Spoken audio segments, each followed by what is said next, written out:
So hello guys, what's up? It's me again, si Mima Alicia nyo at nagbabalik ulit para sa ating panibagong video. Nako po! Nako! Nako! Binalatan po ni President Bongbong Marcos itong sinigong. Tinawag pong palpak ang mungkahing separation for Mindanao. Nako! Yari! Buti na lamang ho, kahit papano itong ating presidente, tinatabla na itong si Kadigungan. Abay, totoo naman talaga guys, na palpak po yung mungkahing separation for Mindanao. Kasi kitang-kita naman guys na ito ay para lamang ho sa pansariling interest. Takasan ng issue sa ICC or di man kaya, abay feeling nila, inaatake sila dahil unang-una, tinapyasan ng pondo ni Pulong. Binawasan ng confidential funds si Sara. Inatake ang kanilang, network kung saan sila nagpapasinungaling. So, ang akala nila is inaatake sila ni President. Kaya, yun po yung last card nila is i-separate na lang ang Mindanao sa Republika ng Bansang Pilipinas. Feeling kasi nila sa kanila ang Mindanao at gusto nila sila ang naghahari-harian. Ito naman tong si Alvarez, tarantado, niligwak ka na nga, abay dikit ka pa din ng dikit. 'Di ba? Hindi ka pa ba nadala? Ngayon, kasama ka sa binalaan ni President. Ngayon, yari ka. Isa ka na din sa mga binigyan ng warning, binigyan ng isang bagsak ng ating Pangulo. So, this is a good moves po, President. Kahit papaano, smooth yung galaw po ni President sa kanyang speech. Mamaya may papakita akong video.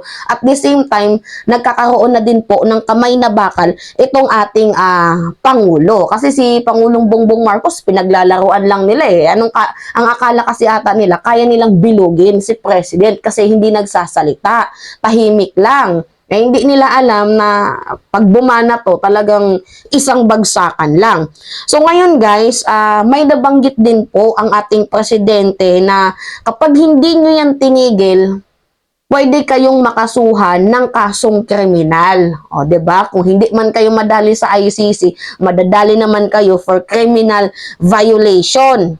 So ngayon guys, kaya nga ako nagtaka kasi kagabi, ito, may papakita akong video. So, bago ko ipakita yung video, guys, bago natin to i-play, nagtaka po ako kasi itong si Alvarez, bigla pong nag-iba yung tono. Kasi 'di ba sinabi sa balita ni Alvarez dati, 'di ba, G sila na i-push yung separation for Mindanao. Pero kagabi, nung nakita ko sa balita, nag-iba po yung kanyang tono. At ang sabi niya, hindi naman daw po sila nagmamadali for separation dito sa Mindanao. Kaya nga ako ay nagtaka kasi 'di ba, unang-una G silang i-push itong separation, calling for the separation of Mindanao. Tapos nung isang kagabi na narinig ko na hindi naman daw po sila nagmamadali. Parang biglaang kumambyo. Abay kaya naman pala kumambyo, narinig pala nila na itong ating presidente ay nag-warning. So kapag hindi pa nila tinigil, abay sabay-sabay silang madadali ng kasong kriminal. Siguro yun ata yung dahilan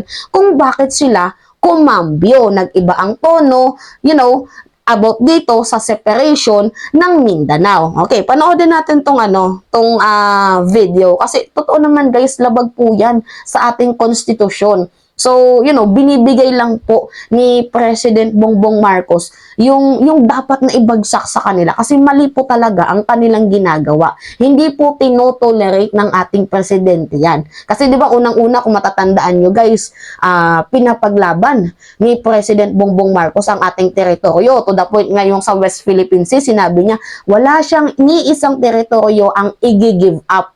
So, wala nga pong gini-give up na teritoryo ang ating presidente tapos kayo gusto nyo ng separation. Abay, tarantado. Kaya nga, bumoses na. Nagkamay bakal na. Tinabla na po ni President itong mga Duterte at yung mga nagsusulong ng separation for Mindanao. So, panoodin natin tong balita. Mismong si Pangulong Bongbong Marcos na ang nagsabing siguradong papalpak ang mungkahing ihiwalay ang Mindanao sa Pilipinas. Live mula sa Makati, nasa frontline ng balitang yan, si Camille Samonte. Camille, ano pa ang mga nabanggit ng Pangulo?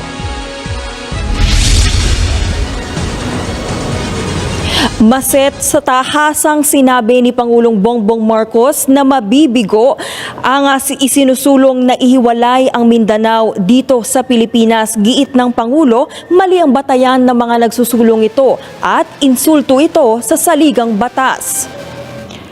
Sabi pa ng Pangulo, mismong mga mambabatas galing Mindanao ang hindi sang-ayon sa secession. Matatandaang si dating Pangulong Rodrigo Duterte ang nagmungkahi ng paghihiwalay ng Mindanao sa Pilipinas. Sa gitna yan ng alitan ng ilang mambabatas, partikular na kaugnay sa usapin ng charter change. Pero ayon kay PBBM, hindi naman kailangan ng secession dahil maayos naman ang pamamahala sa buong bansa, maging sa Bangsamoro Autonomous Region in Muslim Mindanao.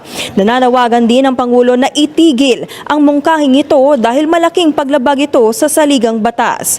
Narito ang kanyang pahayag. The new call for a separate Mindanao is doomed to fail, for it is anchored on a false premise, not to mention a sheer constitutional travesty. Hindi ito ang bagong Pilipinas na ating hinuhubog. Bagkus, ito ay pagwasak mismo sa ating bansang Pilipinas.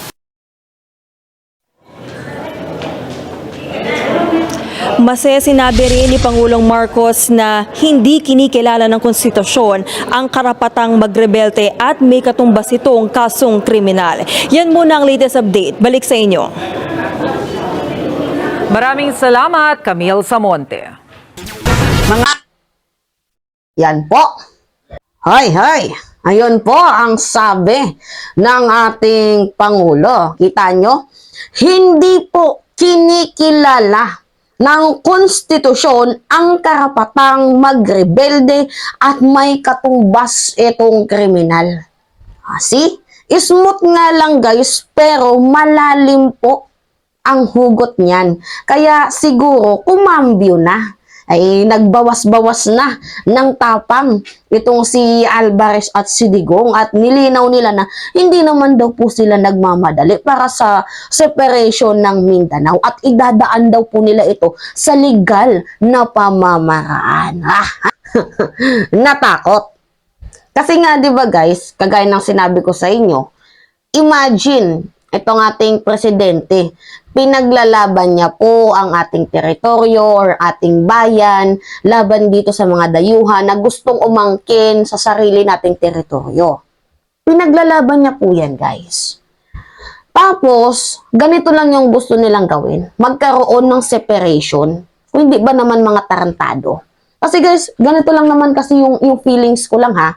Feeling nila kasi kanila yung Mindanao. Feeling kasi nila inaatake sila ng Pangulo. Unang-una, 'di ba, kagaya na sinabi ko kanina, yung pagtapyas ng confidential funds ni Sara Duterte, pagbawas ng pondo ni Pulong, pagterada sa SM-9 kung saan naglalahad sila ng mga fake news, tapos yung usapin sa ICC.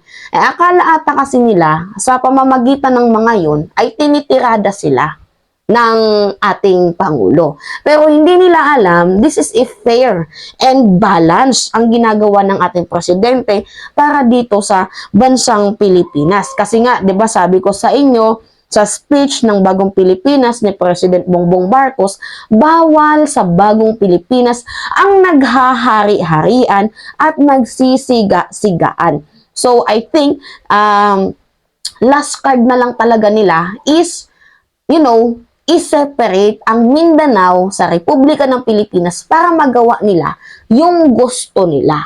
Hindi na bansang Pilipinas ang Pilipinas kung isi-separate ang Mindanao. And sabi nga ni President, it is a palpak, bomba, failed. Diba? Isang malaking kapalpakan yan. Kasi sa nakikita ko talaga guys, gusto talaga nilang i-pursue kasi hindi nila kayang i-control itong ating presidente. So, yun lang naman guys yung nakikita ko. So, biglang cambio sila. Kumambyo, natakot ata na baka kasuhan. Biglang nag-iba yung tono. Pero good thing naman na ganito yung ginawa ni President for the sake of the country, for the sake of the people of the Republic of the Philippines. Kasi, magkakaroon tayo ng pagkabuklod-buklod kung ganito yung gagawin ni former President Duterte for the personal interest lang talaga naman ang kanilang ginagawa at kitang-kita naman sa pattern yan if you will connect the dots, mga mamamayang Pilipino. So anyway, yun lamang ho guys. At it's me again, si Mima Alicia nyo, at nagbabalik ulit para sa ating panibagong video.